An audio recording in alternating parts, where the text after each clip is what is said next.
এই ছোট্ট হাঁসের বাচ্চাগুলোকে দেখুন, যারা এখন আমাদের ভালো যত্নের অপেক্ষায়। গরমকালে তাদের কিভাবে সঠিকভাবে পালন করতে হয় তা আমরা আজকে জানাবো। তাহলে চলুন দেখা যাক। এখানে আমাদের ছোট ছোট হাঁসের বাচ্চারা।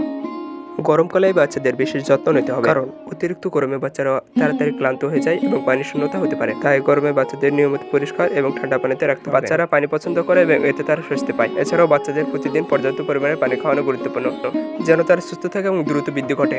শুধু পানি দিলেই হবে না, পানির পাশাপাশি বাচ্চাদের অন্যান্য খাবারও দিতে হবে, যাতে তারা শক্তিশালী হয়। ভালো পরিবেশ বজায় রাখতে নদীর পাশে বা বাগানের যেখানে ছায়া আছে, ঠান্ডা পরিবেশ সেখানে রাখুন বাচ্চাদের, এতে তারা নিরাপদ এবং আনন্দে থাকবে। এভাবে যত্ন নিলে বাচ্চারা সুন্দর থাকবে এবং সুস্থভাবে বড় হবে। আর বাচ্চাদের আরামদায়ক স্থান দেওয়ার জন্যই আমরা এই জায়গাটা তৈরি করেছি। এখানে মোটর দিয়ে পানি দেওয়া হচ্ছে, যে পানিতে গোসল করে বাচ্চারা আনন্দ পাচ্ছে। এই বাচ্চাগুলোর মধ্যে আমাদের বাসায় ফোটানো 21টি এবং হ্যাচারি থেকে কেনা বাচ্চা 20টি।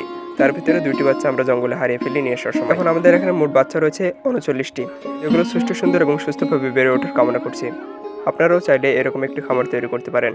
এতে পারিবারিক আবাসের চাহিদা পূরণের পাশাপাশি আর্থিকভাবে লাভবান হবেন। আজকের ভিডিও এই পর্যন্ত। ভিডিওটি ভালো লাগলে লাইক, কমেন্ট এবং শেয়ার করে পাশে থাকবেন। ধন্যবাদ।